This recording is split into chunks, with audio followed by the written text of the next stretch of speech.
Practice set number 16। Practice मतलब अभ्यास, और अभ्यास अर्जुन की तरह होना चाहिए। जैसे अर्जुन को जब निशाना लगाने के लिए उनके गुरुदेव जी ने पूछा कि आपको मछली दिखाई दे रही है कि पेड़ दिखाई दे रहा है, कि मछली की आंख दिखाई दे रही है।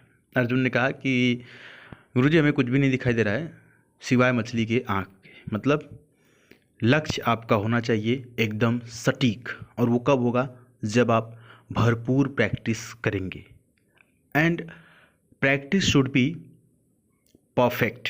आपने सुना होगा कि practice makes a man perfect, but अब आपको पता है कि कंपटीशन बहुत ज़्यादा बढ़ चुका है। तो प्रैक्टिस तो आपको परफेक्ट बनाएगा, बट जहाँ तक मैं ये सोच पाता हूँ कि practice should be perfect. Practice कीजिए, लेकिन प्रैक्टिस ऐसा तो नहीं है ना कि आप गलत दिशा में कर रहे हैं या गलत चीज़ों का प्रैक्टिस कर रहे हैं। यहाँ पर हम आपको प्रैक्टिस सेट नंबर 16 में चुनिंदा प्रश्नों को सॉल्व कराएंगे, जिससे कि आपका कॉन्फिडेंस लेवल ऊंचा बढ़ेगा, और साथ ही साथ जितने भी इंपॉर्टेंट वर्ड इस वीडियो में आपको देखने को मिलेंगे उसको आप ज़रूर नोट कर लीजिएगा, बेहद इंपॉर्टेंट होने वाला है। आइए देखते हैं। यहाँ पर पहला क्वेश्चन आपके सामने है, और देखिए अगर आप हमारे साथ जुड़े रहेंगे तो हम आपको इस काबिल बना देंगे कि एग्ज़ाम से आपको डर लगना ख़त्म हो जाएगा, और इंग्लिश में आप बहुत ही आराम से क्वालिफाई कर जाएंगे, और ना सिर्फ क्वालिफाई बल्कि अच्छे नंबरों से क्वालिफाई करेंगे। पहला वर्ड लिखा हुआ है सर बेहूव। इसका आपको सिमिलर मीनिंग बताना है। सिमिलर मीनिंग जब भी बोले तो समझना है कि ये किसकी बात कर रहा है, सैनोनिम की बात कर रहा है। देखिए बेहूव का मतलब होता है ज़रूरी। कभी कभी इसका मतलब योग्य होना भी होता है, लेकिन ज़रूरी भी होता है। और यहाँ पर चूंकि नेसेसरी लिखा हुआ है तो ज़रूरी से समझेंगे necessary. Option number C is right here. ठीक, कोई डाउट नहीं है। सर जी बाकी के ऑप्शन भी समझा दीजिए।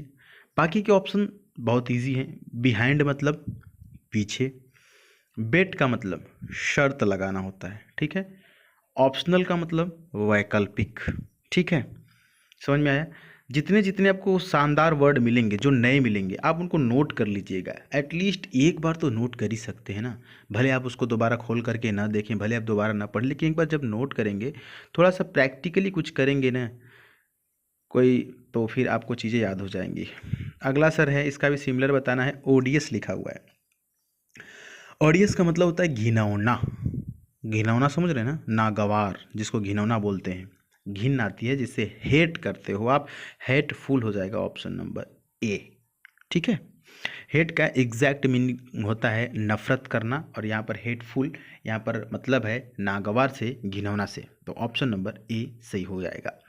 बाकी के ऑप्शन समझेंगे अगर आप तो लिखा हुआ है रोटिन। रोटिन का मतलब होता है सड़ा हुआ। सड़ा हुआ मतलब जैसे फल सड़ जाते हैं, सब्जियां सड़ जाती हैं, वो वाला सड़ा हुआ, समझ रहे हैं, रोटिन। इनफेमस का मतलब क्या होता है? देखिए फेमस का मतलब तो होता है, फेमस मतलब समझ रहे हैं प्रचलित, और इनफेमस मतलब अप्रचलित, जिसको कह सकते हैं जो बदनाम है, इनफेमस है। SICK, SICK इसका मतलब क्या होता है सर? इसका मतलब होता है बीमार, ठीक ना। बीमार वही बुखार, बीमार, समझ रहे हैं। आगे बढ़ते हैं। हमें नहीं लग रहा है कि आपको कोई भी वर्ड नहीं समझ में आ रहा होगा, अगर ऐसा है तो बताइएगा। ये देखिए खूबसूरत सा एक फ्रेज लिखा हुआ है। यहाँ पर पूछ रहा है कि सॉरी, यहाँ पर पूछ रहा है select the alternative which is the best substitute of the phrase. यहाँ पर इस फ्रेज का बेस्ट सब्स्टिट्यूट बताना है, मतलब कि फ्रेज का मतलब क्या है ये बताना है, और उसका मतलब इन चारों ऑप्शंस में दिया हुआ है। लिखा हुआ है the highest point. Sir the highest point का मतलब तो हमें समझ में आ रहा है कि हाईएस्ट मतलब सबसे ऊंचा, और द क्यों लगा? क्योंकि हाईएस्ट जो है सुपरलेटिव डिग्री, इसके पहले द लगता है। तो द हाईएस्ट पॉइंट का मतलब बिंदु, तो सबसे ऊंचा बिंदु। अगर इसको एक शब्दों में कहना चाहें तो क्या कह सकते हैं? उसको कह सकते हैं जेनिथ। क्या बोलेंगे? Zenith, ZENITH।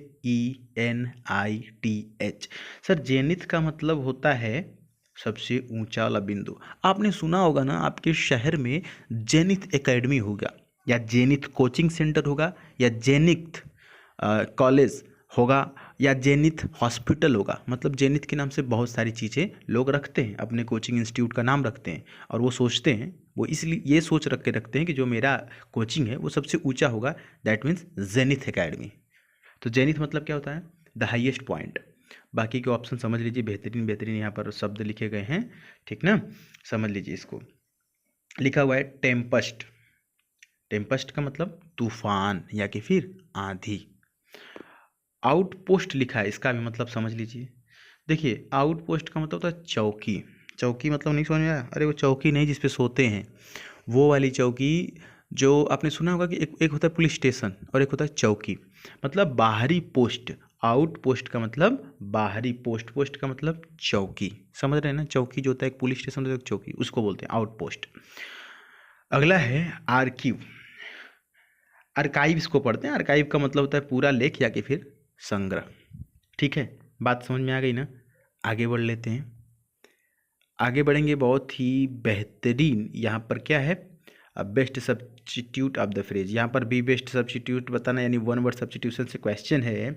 लिखा भाई a person who wastage his money on luxury. ये आपके एग्जाम में 4-5 बार से भी ज़्यादा आ चुका है। जी हाँ, तो इसका अर्थ आपको समझ में आ रहा होगा ना? A person who wastage his money. देखिए कह रहा है कि ऐसा व्यक्ति जो अपनी संपत्ति भोग विलास की चीज़ों में खर्च करता है। लग्जरी का मतलब भोग विलास वाली चीज़ें, और वेस्ट का मतलब खर्च का मतलब बर्बाद करता है। ठीक है, अपना जो धन है, अपना जो मनी है, वो भोग विलास की चीज़ों में बर्बाद करता है। ऐसे व्यक्ति को कहते हैं एक्स्ट्रा वैगेंट। क्या बोलते हैं सर? एक्स्ट्रा वैगेंट, जिसका मतलब होता है फिजूल खर्ची। ये वर्ड आपकी स्पेलिंग टेस्ट में भी आ चुका है, EXTRAVAGANT। एक्स्ट्रा वैगेंट का मतलब फिजूल खर्ची। ठीक ना? बाकी के ऑप्शन तो सब इजी हैं, लग्जरी एंड लग्जरियस ये सब उसी से संबंधित हैं। एक ऑप्शन इसमें अलग थोड़ा सा, इसको समझ लीजिएगा। STINGY। स्टिंजी का मतलब होता है कंजूस, यानी कि माइजर। नेक्स्ट क्वेश्चन की तरफ बढ़ेंगे डियर स्टूडेंट, और आंखें खोल करके बताइए कि इन चारों शब्द में से कौन सा सही लिखा गया है, यानी कि किसकी स्पेलिंग सही है। Find the correctly spelled word. अगर आप अपने सूक्ष्मदर्शी से देख पाए होंगे कि ऑप्शन नंबर 20 सही है, तो बिल्कुल सही आपने देखा है और आपकी नज़रें बिल्कुल सही है। लिखा हुआ AUTUMN। इसको पढ़ते हैं ऑटम। ऑटम का मतलब होता है पतझड़।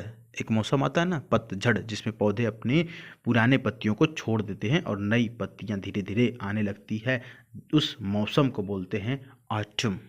समझ में आई बात? आगे बढ़ते हैं, और अगला भी इसी प्रकार का एक क्वेश्चन आपके सामने आ गया है। तो निकालिए अपनी दूरबीन और लगा दीजिए निशाना इस प्रश्न पर, और स्कैन करके बताइए कि इनकन्वीनियंस डी लिखा हुआ है ना, इनकन्वीनियंस डी लिखा हुआ है, तो इसका सही स्पेलिंग क्या होगा? क्योंकि सेंटेंस जो शब्द है ना काफ़ी बड़ा है, पढ़ने में थोड़ा सा कठिनाई हो रही है। इसी को बोलते हैं टंग ट्विस्टर। जब आप इंग्लिश बोलते हैं ना, जब शुरू शुरू में आप इंग्लिश सीखने जाएंगे, स्पोकन वाली की मैं बात कर रहा हूँ, तो कुछ देर तक इस इंग्लिश जब बोलेंगे आप ना, तो मुश्किल से 4 या 5 मिनट के बाद आपको लगेगा कि आपका जबड़ा जो है, मुंह जो है दर्द कर रहा है। शुरू में जब हम बोलते थे तो लगता था कि बहुत मुंह दर्द कर रहा है, लेकिन अब अभी भी दर्द करता है, लेकिन वो दर्द कब महसूस होता है? करीब करीब आधा एक घंटा बाद। 1 घंटा बाद लगता है कि यार अब आ जाते हैं अपनी भाषा में, है ना? हाँ, तो बताइए इसमें क्या आपने पकड़ा? ऑप्शन नंबर ए ना बिल्कुल सही है। स्पेलिंग देखिएगा सर, INCONVENIENCED, इनकन्वीनियंस्ड, जिसका मतलब होता है असुविधा। ठीक ना? कहते हैं ना रुकावट के लिए खेद है, वही वाला असुविधा। सुविधा का उल्टा असुविधा। अब देखिए सर जी, ये जो क्वेश्चन आपके सामने आया है ना डियर स्टूडेंट, ये तो आप आई थिंक क्लास 7, 8, 9, 10, 11, 12 यहाँ तक पढ़ा होगा, मतलब 4-5 साल पढ़ के आए हैं। डायरेक्ट इनडायरेक्ट क्वेश्चन है, और लिखा हुआ है कि Sneha said comma inverted comma I am buying gaming console today. अब इसका आपको इनडायरेक्ट बनाना है। तो इस प्रकार के क्वेश्चंस को सीधे सीधे एलिमिनेट करके बनाने में काफ़ी मज़ा आता है। जैसे जैसे सर यहाँ पर लिखा हुआ है टुडे, तो आपको पता है कि टुडे को जब इनडायरेक्ट में बनाएंगे तो क्या हो जाएगा? टुडे का हो जाता है that day, exactly that day हो जाएगा। तो अब देखते हैं कि किन ऑप्शन में दैट डे लिखा हुआ है, उसकी संभावना होगी ना सही होने की। तो पहला में देखिए टुडे को टुडे ही छोड़ दिया है, आलसी कहीं का, गलत कर दिया है। दूसरे में टुडे को टुडे लिखा हुआ है, तो ये क्वेश्चन जो है ये सही हो सकता है, इसकी सही होने की संभावना है। तीसरे में देखें टुडे को टुडे ही छोड़ दिया है, तो ये भी नहीं हो सकता है, मतलब कि। और चौथे में जो है कि टुडे को दैट, मतलब कि इनमें से 2 क्वेश्चन जो हैं जिनके पत्ते साफ हो गए हैं, यानी कि ना ही दूसरा सही हो सकता है ना ही तीसरा सही हो सकता है। नहीं, दूसरा में दिया दैट, तो ये दूसरा या चौथा सही हो सकता है। ठीक है, अब देखिए दूसरे को पहले देख लेते हैं सर। लिखा हुआ है स्नेहा सेज। अब देखिए सैड को सेज कर दिया है, तो ये भी गलत हो गया, मतलब कि तीनों के तीनों गलत, और चौथा आंख बंद करके सही। ये एक तरीका हो गया। ठीक है, दूसरा तरीका, अब जब चौथा सही है तो एक बार इसको मिला लेते हैं। स्नेहा सैड दैट, कॉमन रूट कमर की जगह क्या लगाएंगे, दैट। सी वॉज, चूंकि एम है तो यहाँ पर एम इज एम आर को वाज वर्ब में, was buying a gaming console और that day. Exactly question number जो है ये है, आई थिंक ये 7वां क्वेश्चन नंबर है, इसका ऑप्शन नंबर डी सही है। ठीक ना, समझ में आ गई बात। अगला क्वेश्चन जो है आपके सामने वो है mister Gupta with his wife and younger brother were present at the station। अब देखिए यहाँ पर ऑप्शन नंबर सी सही हो जाएगा। ठीक है, चूँकि यहाँ पर जो वर है ना, ये वर नहीं होगा बल्कि वाज होगा, क्योंकि ये जो वाज है वो मिस्टर गुप्ता की वजह से आया हुआ है। आपको याद रखना है कि जब भी 2 सब्जेक्ट जैसे कि कपल विद या एज वेल एज या अलॉन्ग विद या टुगेदर विद या विद से जोड़ा जाए, तो जो हेल्पिंग वर्ब आती है वो पहले के अनुसार आती है। तो गुप्ता एक ही आदमी है ना, तो वर नहीं बल्कि वॉज होगा। ऑप्शन नंबर सी यहाँ पर सेव हो जाए। बात छोटी सी है लेकिन बहुत इंपॉर्टेंट है, कई बार एग्जाम में ये पूछा जा चुका है इस कंसेप्ट पे। ठीक है, आगे बढ़ते हैं। अगला क्वेश्चन आपके सामने यहाँ पर आ चुका है। डे स्टूडेंट यहाँ पर लिखा हुआ है कि क्या लिखा हुआ है, कुछ भी लिखा हुआ नहीं है, सिंपल से समझिए कि खाली जगह भरना है अपनी हिंदी भाषा में और इंग्लिश में, फिर इन द ब्लैंक। तो क्या होगा, अप्रोप्रिएट ऑप्शन यहाँ पर भरने की बात कर रहा है चारों में से। लिखा भाई that is dash cars I no. देखिए होता ये है कि 2 रूल हैं इसके ऊपर, 2 रूल मतलब समझ रहे हैं, 2 नियम। एक तो नियम ये है कि the plus superlative degree plus singular noun. दूसरा नियम है कि one of plus the plus superlative degree plus plural noun. तो यहाँ पर चूंकि प्लूरल नाउन लास्ट में है तो दूसरा वाला नियम लगेगा वन ऑफ प्लस द। यहाँ पर ऑप्शन देख रहे हैं, one of plus the plus superlative degree and then plural. ठीक है, तो ऑप्शन नंबर डी यहाँ पर से हो जाएगा, that is one of the worst cars I know. ठीक है, option D is right here. Last question of the day, idiom and phrase keep at bay. इसका बताना है आपको मतलब क्या होगा। यहाँ पर ऑप्शन नंबर बी सही हो जाएगा, to control something and prevent it from causing you problems.